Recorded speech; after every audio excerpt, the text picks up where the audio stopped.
Welcome to another Pint with Seaniebee. We're coming from New York and we have a sponsor, of course, for all recordings in New York. Our sponsor is Hangs, Tooth and Stitch Bars. They're in Midtown on 37th and 8th in and around, run by my good friend Nick. If you come into either of those bars and say a pint with Seaniebee or ask for Nick Cohen and mention my name, you will get a free pint, even though I might not be there to have it with you. Anyway, thank you all for your support on the podcast. Keep the likes, shares, etc. coming, and we might make something of it, who knows. My guest today is a good friend of mine all the way from Denver. She has had a very unique and peripatetic career, which has taken her from high finance to restauranting to ski bum, and we're going to hear all about what she's learned. I'm very privileged and pleased to welcome to the podcast today Mary Spillane. Hi, Seaniebee. And of course, those of you listening from Ireland will wonder why I didn't say Spillane there, because of course I don't know whether you knew this, Mary, but the greatest Gaelic Irish football player his name was Pat Spillane, and Spillane is a very sort of Kerry name. But yours is from your ex-husband. It is true. But it's not my name. Well, it's my name, but it wasn't my real name. What was your real name? It's my stage name. My real name is Foray. Ah, where's that from? Hungarian. Ah, what That's part where of Hungary? I get my gypsyism from. Near Budapest. Ah. Yeah, about 45 minutes outside of Budapest is where my grandparents were from. How did your parents end up getting to America? The quick story is my grandfather's brother bought passage to America and was coming, but then my grandfather spent a little stint in a Russian gulag, and his brother felt really sorry for him, so he gave him passage to America. My grandfather put an ad in the paper and got my grandmother, who was 16, Elizabeth. They jumped on the boat and came to Ellis Island and landed in 1921. So it was an ad saying, "Hey, does anyone want to come with me as my child's bride, my right? child Does honey anyone bride?" Yes. Does anyone want to be my sugar baby? I guess it's so crazy. 16, Right. and then my grandfather saw an ad in the paper for a job in South Bend, Indiana, the great state of Indiana, for Studebaker Motors. So he packed up his now probably 17-year-old wife and his baby and moved to Indiana, which is where my dad was born. And your mother is kind of plummy, is she? Plummy? Yeah, like English plummy. English plummy. Plummy means kind of posh. Oh, plummy. Well, she's dead now, so I don't know how Yes, posh she Mary's is. mother passed sadly last year, but she seemed to have had a very big impact on Mary's life. Tell me about her. So my mom was born in Lancashire. Right. She did a little stint at art school in Paris. She worked as a secretary at Burtonwood Air Base.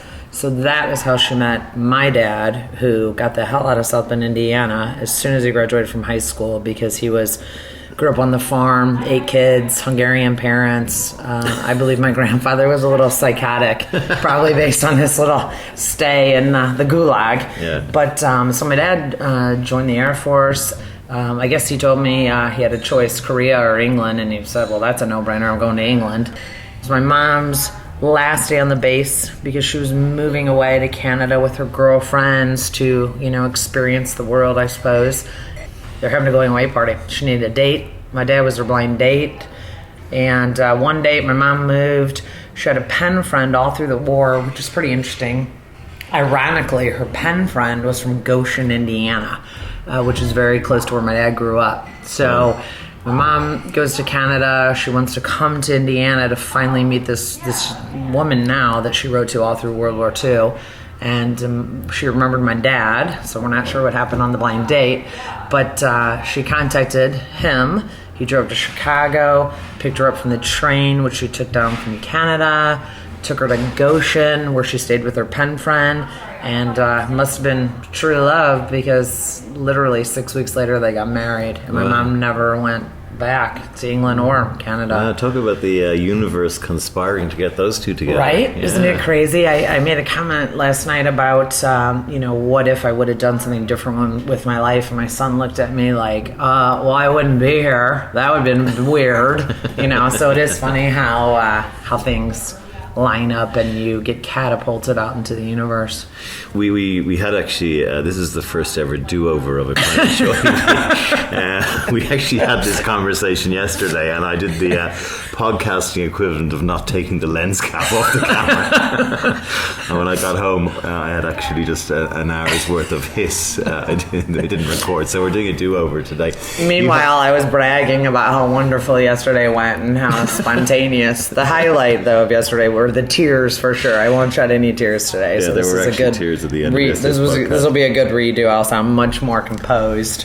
So you grew up in, what was it like growing up in South Bend, Indiana. What was it like growing up there? It was weird because it was made even more weird by the fact that I had a crazy Hungarian grandmother, a father that spoke Hungarian, a mother with a crazy British accent. So we were oftentimes... Do you speak Hungarian? I spoke a little when I was young, right. And my mom wanted to make sure it was a language we never spoke outside of the house. It's kind of guttural. It is a very guttural name, or language, excuse me. Yeah. My name, my Hungarian name is Marushka, so it makes me sound very exotic. Those of you thinking Mary might be a big sort of overweight, hairy weightlifter from Hungary, like most of the girls. Sorry, apologies to any Hungarian listeners. That was very shallow and a low blow. No, Hungarian women are actually the most beautiful women in the world. Every fucking country says that. Even the Irish people say that. Untrue. So Mary's a big, tall, blonde-haired. She looks like an American woman. But anyway, that's a compliment. Thank you. I'm trying to. Rolling her eyes a bit. Yeah, I'm confused. I am an American woman. That's weird. We'll cut that whole bit out. Right. Okay. So you're in India, and your school there. Went to school there. Yep. I ended up... There was a funny story about how you ended up going into accountancy. Oh, yeah. So, and now we can fast forward through all the stupid stuff. I've already edited it in my own mind. So off I went to southern Indiana, to a place called Indiana University, Bloomington, Indiana. Played soccer. What position did you play? In the back, defense. Look at me, I could take you down for sure. It's worth pointing out about the soccer thing in America. It's basically a chick sport over here, right? Right. I mean, men in America just do not play soccer. It's basically a chick and a spick sport. I mean, basically Italians and Spanish, and here I go again, upsetting a whole other races of people. But no, right. it's played by immigrants and also by women, and the women, they've won the World Cup lots of times. Right. And it's funny because I ended up, playing it all the time because I spent my summers in England most times and play with my cousins. And in high school, it's kind of embarrassing to say it now because it seems so weird. We didn't even have a girls' team. I was on the men's team in my high school, which is Did you share it together? No, unfortunately, that wasn't one of the perks. And then off to college. And in college, unfortunately, back in the day, because I'm now 51 years old, it was more of a lesbian sport. So there weren't... I think it still is. Yeah, good point. So it wasn't and I'm a tomboy. I wear very little makeup, Sean can attest. And I used to get abused because I'd have mascara or clear nail polish or something on my hands. So, in summary, that was the highlight of my soccer. But off I went to register for classes. I was with a girl, so this a friend is of college. mine. This is college now, and now I'm trying to decide my life. But so I go to register, and I'm with this gal, and we've been invited to this fabulous rugby party, and I'd heard about the naked bowling and all the things that they did, and I was so excited. So we get into the registration hall, and we're looking around the room. It's very overwhelming. I'm a freshman. I think I was 19. No, I wasn't even 19. I was 18. Right. I'm looking around, and my girlfriend says, "Well, I don't know what I want to be. I don't know what I want to be. How do you know?" And so she said, "I'm just going to go to the undeclared major line." So off she goes, and I look, and I see all these people that literally go outside and around the block, and I'm trying to figure out what line that is. Well, clearly it's the undeclared major line, all the clueless 18-year-olds. So off she trots in a line, and as she's going, she said, "Are you coming with me?" And I said, "Well," and I look around, and I see the accounting line, and the accountancy line had 3 people in it. And so I looked at her, and I said, "Actually, Peg, I'm going to be an accountant. I'll meet you at the rugby party." And we split up. And the rest was history. Signed up for accounting. My dad thought I was insane. I based it on the field trip. Accountancy for a father is presumably safe enough and Oh, right. But like you just made the decision based on the size of a line. And accountants are very serious. Did you know what accountancy was? I had a class in high school, funny you should ask, which I got an A in. I always got good grades. Yeah. I consider myself fairly intelligent. But not only did you go into that class, you came out at the other end an accountant. I did make it in and out, yes. And actually, the Kelley School of Business is always in the top 10 business schools in the U.S. And that was the school that I ended up in Indiana. And everyone said, "Oh, you'll never get in. It's really hard. You'll never get in." And all along, I just sort of went with this sort of lackadaisical, well, if I get in, whatever, I'm an accountant, whatever, And I got in, got through it, and actually got a job. Graduated, and off I went to Chicago. And I've pigeonholed a few races and nations so far, so I might as well pigeonhole a profession. Okay. You would have been probably kind of a hot score for some accountancy firm, yeah? Right. I was definitely misunderstood. Yeah. So either my clients loved me because I'd show up and they'd be thinking, wait, when's the smart, serious person coming? Because this girl's like the comedic accountant. Yeah. But I had fun with it for a little bit. I quickly realized that it wasn't for me. Yeah. I did it for like 10 years, which is crazy. And in the time, of course, married the wrong man. But tell the story, if you don't mind, again about what happened to you in college that day before your final exam. Oh, right. So here's where we get to the serious part of the interview. So I, with my parents being of foreign descent, they were not knowing that chickenpox, which now we hear all the time about how important it is to expose your kids to them and blah, blah, blah, and you should get them when you're young. So I never had chickenpox when I was young. And going into finals week, the week before, I was having this really crazy earache and couldn't quite figure it out. I had a little twitch in my eye. It was really bizarre. And my boyfriend at the time said, you should go get it looked at. You should get it looked at. And I said, oh, it's just weird. And so I broke down. I went to the health center, which we finally called the death center. And they looked at my ear and said, oh, you just have water in your ear. And I had been swimming. We had a pool at our apartment building, and it was open because the weather had been nice. And so I just wrote it off.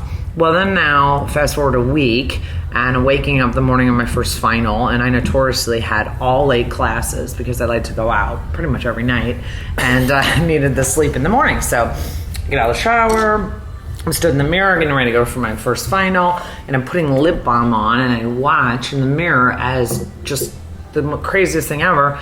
Half of my face just goes from literally forehead to chin, boom, paralyzed, just boom, immediately.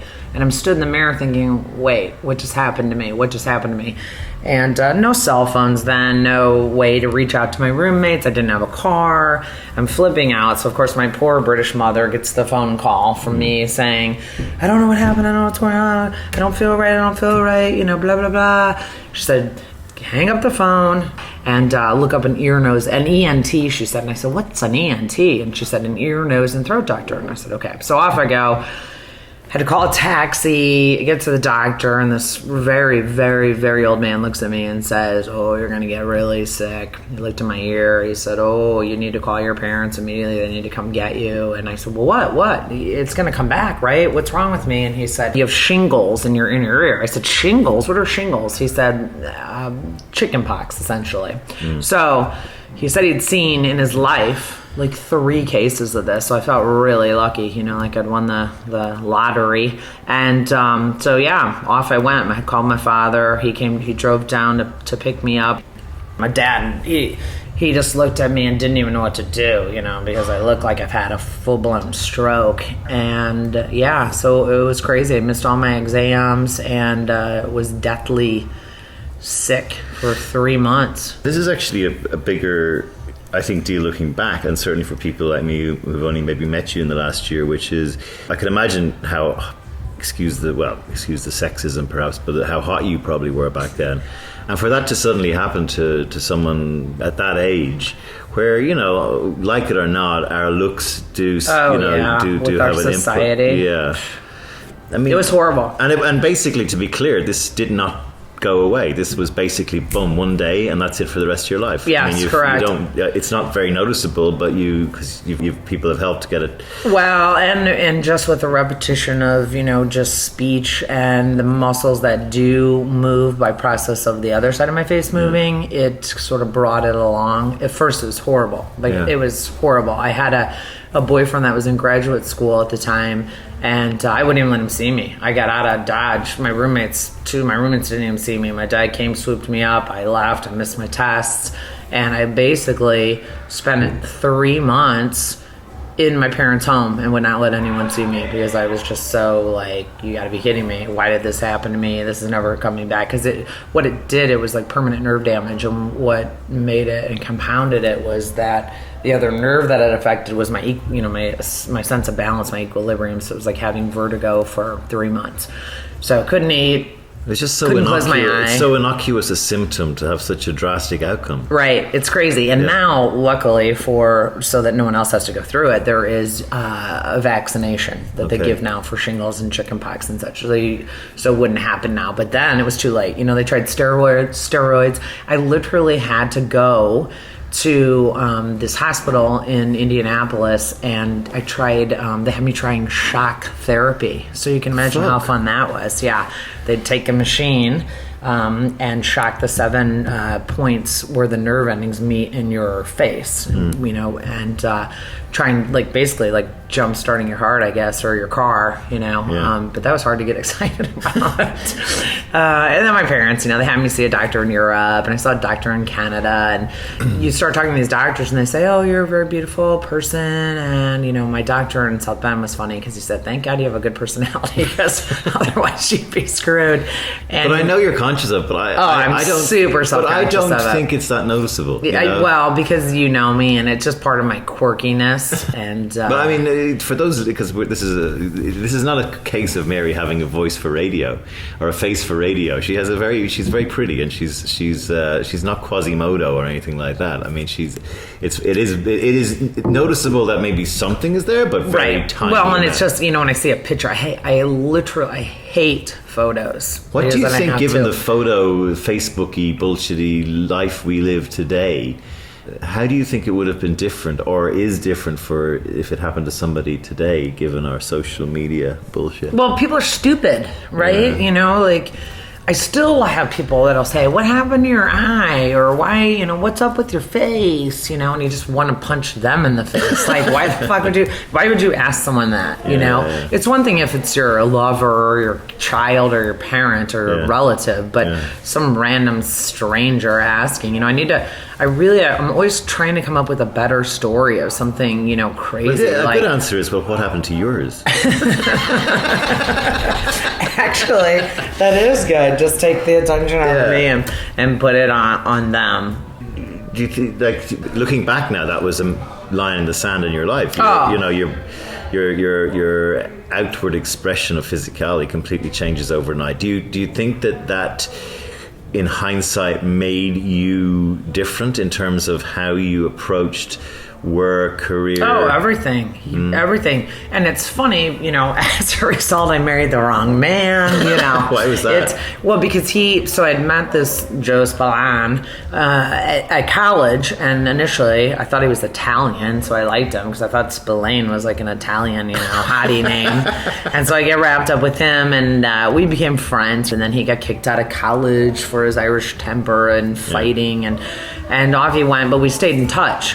But he had known me, prior to that. So he knew what I had been. And he was okay with now what I was. It was weird. And so I had this sort of false, okay, well, I guess this is it. I'm not going to be able to meet anybody else. And I really, truly thought that. I thought that I'll never meet anybody else that'll get me. And so we got together. I moved to Texas. We got married. I knew right before we got married it was going to be a train wreck. The honeymoon was a train wreck in Spain. And I've met an awful lot of American women who have done exactly that, who've said to me, I knew the day before I got married it was going to be a train wreck. I know. Why the fuck did you get married? Isn't but it? I also find a lot of them have at the back of their head the agenda. Well, not only your point that this guy seems to like you, which I think was also quite and he still does. No, don't get me wrong. But you have at least I get a baby out of him or something. Right. I'll get the kids out of the way. I was so stupidly. I knew for sure, and then got married, go on the honeymoon. I mean, it was a disaster, and come back, and we decided that it would be prudent to get an annulment. We were both Catholic, and we talked about it, and he didn't understand what's wrong. I don't even get it. Blah blah blah. Long story short, we get pregnant with now my 23-year-old. Super Bowl Sunday, man, must have been a boring game. I'm not really sure. One too many beverages. We weren't even having sex, so it was funny. One incident, and Miss Fertile here, boom, I'm pregnant, and I thought, oh God. And I was stupid, like you said. Well, I think we can track it back to a Super Bowl. It's obviously it was a shit game. Right, a shitty game, and it was funny because for you to be able to take your man away and get him sort of into the mood during the Super Bowl. Right, isn't that funny? Yeah, very persuasive. But yeah, and so it definitely altered everything about my life, So then you went to high finance. I was already in high finance. Right. So I was in high finance. Where were you, Deloitte? Well, that's where I ended up, at Deloitte in Chicago. And luckily I had a real Napoleonic jackass for a boss.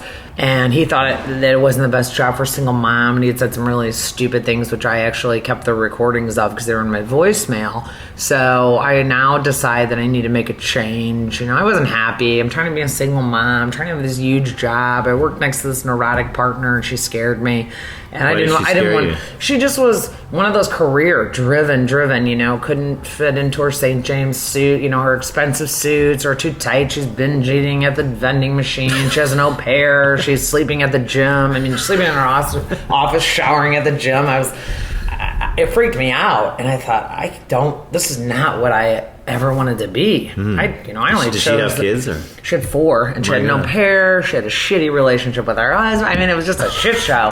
And so I was taking clients to a wine bar in Chicago. Met the owners. They were disgruntled. One of them had gone to my college, also graduated from the business school that I'd been in, and they inspired me, just take life and do something different. And their concept of this little wine bar was just so groovy at the time. And I thought, I'm going back to my hometown. I'd worked at Notre Dame, which is in the university of my hometown growing up, and it's a horrible place to end up for college, but kids from all over the world end up there. And I thought, wow, if I take this concept back to South Bend, open this wine bar, it'll be madly successful, it'll be flexible, I can be a better mom, I'll be around my support system, and it was all really quick. I got the idea in February, I told my parents in May, and it was open in November. And it was just... And you were chucking a big-ticket job. Yeah, I chucked a big-ticket job, but luckily, because of my boss, I ended up getting 3 months of severance out of Deloitte. So there was, sexist remarks. Yeah. And the bank just went, oops, gave you loads of money and they didn't even argue with me. It was I should have asked for more in hindsight, but it funded me the time to renovate. I ended up moving into the oldest building in the town. It was an absolute relic. My dad went to look at it with me, and he's just shaking his head. This is the stupidest idea. Yeah. You're going to open a tavern, and I'm like, no, it's not amazing a tavern. It's amazing, and this is a theme running through a lot of these talks I have with people, that it's amazing the parental reaction to people who are really just going, you know what, we only get one spin around. I'm not happy in doing what I'm doing, and I'm blowing it off. Right. And the amount of people in the immediate support group who go, "You're mad for doing that. Put up with what you've got because it's good." And I can't get over it. The sheer. I didn't get huge support from my folks about what. Isn't it funny? Yeah. And it's just what is the whole goal? Just sit there taking shit from the man, and then get retiring and yeah. It's funny because my parents, of all people, my dad was, he left, he joined the service, he came back, he ended up being a machinist, and he, of all people, took a huge risk to open his own machine shop. Yeah. And my brothers, they all ended up in the biz. And I was the only one in my family to technically go to college. My mom had done her art school stint, but I was the first one. And my parents took a lot of risks. Clearly. But I think there's an interesting point you're making there, because they don't think they were risks at the time in the same way that we don't think what we were doing. They were moving away from something that was hellish to them into something that was hopefully going to be more. Right. In hindsight, it looks like a risk, but at the time it was, no, I'm doing this for you know? And it's funny when you say it like that, because my mom would always, it drove me insane about her, God rest her soul, but it used to piss me off because anytime there was a bump in my road relative to something at the restaurant, and of course I ended up growing the restaurant into multiple restaurants, which is so stupid. How many restaurants? Total overachiever. I ended up with 4, and then a wine store that had partners in, and what was the name of the restaurant? Stupid. The Vine. You really broke the bank. Yeah, creativity. Yeah, total. Yeah, the Vine. It just keep it simple, right? And but my mom used to get on me all the time about, do you wish she wouldn't have done it? You know, and I'd be like, it drove me insane. I'm like, no, I'm just having a fucking bad day. You know, I'm just having a bad day, you know? And she'd say, well, you have to say fuck all the time. And I'm like, you gotta be able to say fuck and mean it. You gotta be able to scare. I have all these degenerates that work for me. It's a restaurant business. And then our other good one was, do you drug test? And I'm like, if I did, I wouldn't have any employees. No. There's no drug test? Yeah. There's no drug testing. There'd be no one here every day.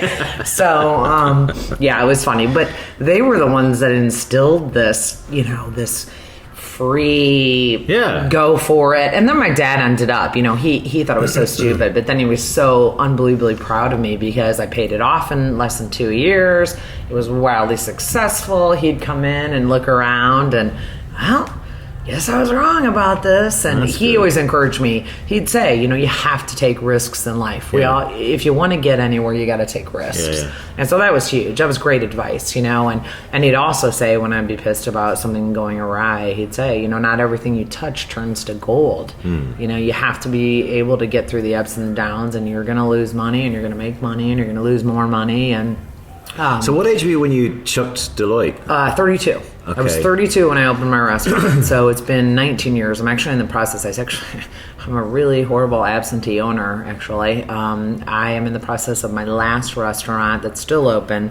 I'm helping my niece acquire it, and I'm getting you spread too thin, and that caused problems in the restaurant. Well, I ended up I had 3 restaurants, no partners, 3 different counties, a teenager on my own who was on his way to, you know, sort of getting, you know, going a little out of bounds, and I'm trying to keep him on task because he was probably too smart for his own good, and he was definitely an old soul, and people would look at me thinking it's really weird how I'm raising him, you know, in a restaurant, so he's very overexposed, and the teachers used to laugh because they were a little concerned, I guess. And well, I mean, I think what's interesting is, as well, I mean, talking about my unique position as a childless, never father figure to anybody, really, is that I can give some perspective to what I see in my friends. And I think, you know, Matt is your son, and I think he's a testament to you and how you brought him up. And he's 23 now, and he's a solid, funny, smart kid. And I think one of the things when friends of mine that I see who treat their children like friends or give them the rope to live as a sort of a semi-young adult rather than being mollycoddled as a kid. They end up, and a lot of them are only children, or they're you know, they're, as you said, I think yesterday, they're around adults a lot because of your wine business or whatever, so they pick up like sponges. They pick up a lot of that. But really today the kids are so, you know, mollycoddled, and the helicopter the idea of street smarts is just a thing that's disappearing. Like people just not knowing, kids not knowing what to do. You know, we talk about how the connectivity of the internet and Facebook and all that, but it at the end of the day is a lot of children in a room staring at a glowing screen, right, and not being out, right. And, you know, it's a very interesting perspective. The funniest thing that happened, I'll tell this quick, but one of the things, and I knew at this point, wow, this kid's different. My general manager calls me from the restaurant. He said, hey, I think that Mario Andretti is in our dining room. Why would Mario Andretti, the race car driver, be in our dining room? I said, I have no idea. I said, I'm picking Matthew up from school. I'll swing in. We'll get Matt to go ask this guy. You know, we still love putting Matt up to this whole conversation thing. 2nd grade, so, you know, 8 years old. So here we come. We come in, and I'm, you know, in my workout clothes, so I'm not going out in the dining room to say anything to Mario Andretti. So I say to Matthew, hey, we think that's Mario Andretti. And Matthew looks at Jamie, my manager, and he said, the famous race car driver? And Jamie said, yeah, why don't you walk over there and ask him? And Matt's in this little Catholic school uniform. I'll never forget this. I'm hiding in the office behind the wall, kind of peering out. And Matt walks over and he says, excuse me, sir, but are you the famous race car driver, Mario Andretti? He looks at Matthew and he says, why, son, yes, I am. How do you know who I am? He said, well, you're very famous, sir. And they start chatting, and all of a sudden I hear Matthew say to him, is it also true that you make fine wine in the Napa Valley? Right? And I'm like in the office. I look at my GM and I go, what the fuck? What is he talking about? Where is he getting this shit? Because I don't know that Mario Andretti is a winemaker. And all of a sudden Mario lets out this, oh my God, son, it is. Now, I just need to ask you, how do you know that? And Matt looks at him and kind of is, I think it kind of freaked him out. And he looks at him and he said, well, sir, I read it in the Wine Spectator. And I almost died at that point. But he's 8. He's 8. And Mario said, the Wine Spectator, son, you read the Wine Spectator? He said, well, I come here every day after school when my mom's working, and she only has 2 magazines, Wine Spectator and Cigar Aficionado. And this guy, I mean, Mario then goes, he said, are you the owner of this place? And Matt says, no, my mom owns it. And so he said, go get your mother. And so he comes in the office to get me, and I'm like so embarrassed. I'm all sweaty. I go out, and Mario looks at me, and he says, this kid, he's going to make one hell of a salesman one day. And it was pretty funny. And a week later, my wine rep calls, and he said, is there a reason you'd have a case of wine from Andretti Vineyards down here on the dock? And he said, a really nice case of wine and a note. And he gave Matthew this gold racing coin that Matt actually still has. And it's funny because now Matt, just moved to New York City and he's in sales. So hopefully Mario was right. And I won't have to work. Good time to segue into how you got into wine. So the restaurant was starting to get in on, and something happened, yeah? Yeah. I was just kind of over it too. I just sort of hit my saturation point, and I thought I want to do a little bit more. I was really then intrigued and very interested in the wine part of it. And I actually had believe it or not, I had another health scare, and I was having these crazy chest pains and didn't think anything of it. I've been diagnosed with lupus, but lupus is kind of a weird little deal, and there's technically sometimes no symptoms whatsoever.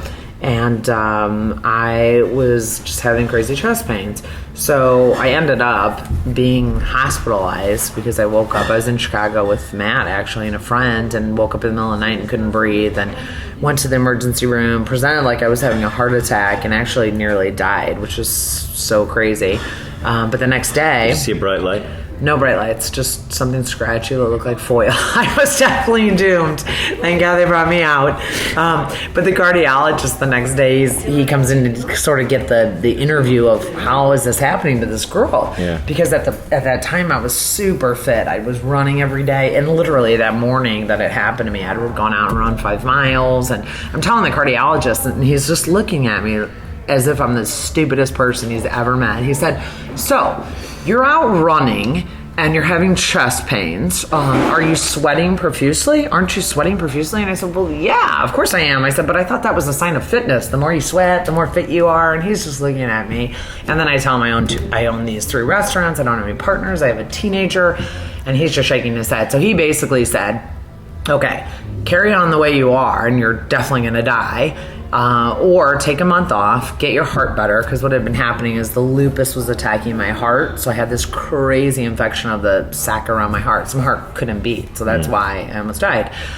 And so I'm laying in the hospital, and I thought, where should I go? Oh, I'll go to wine country, because I've been out there to buy wines, and that was it. I decided that day, and Matt was 16, and I said to him, hey, I need to take a break. Do you want to come to California with me? I'm going to take a month. And Matthew said, hell yeah, let's road trip.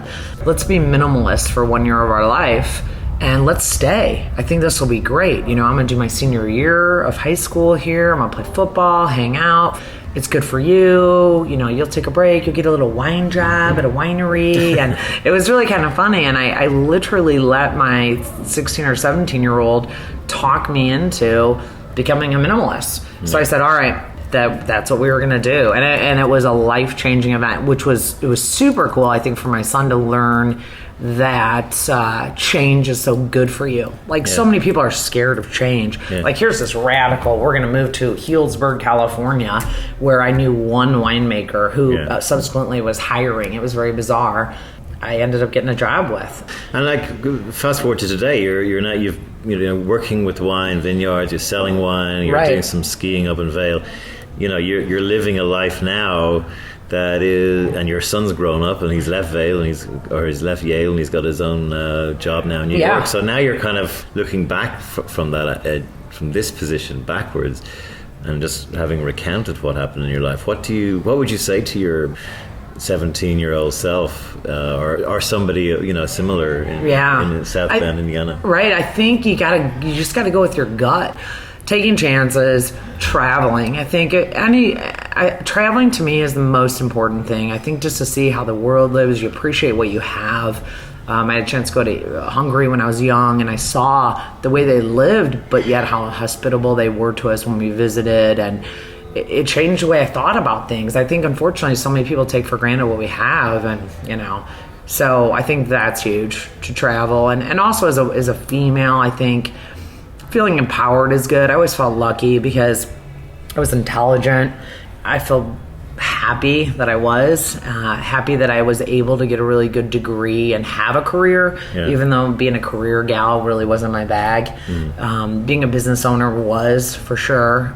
I'm super lucky, and I don't know how I got through the whole traumatic paralysis series of my life, but I did. So, Mary Spillane, thank you very much for joining us on A Pint With Seaniebee. I lock up your sons because she's ready to sort of unleash herself on the world now that her kid is growing sailing up. around the world. That's one of the next things. That's on my thing. And it's cliche, but I've started writing a book. I started writing a book years ago. Yeah.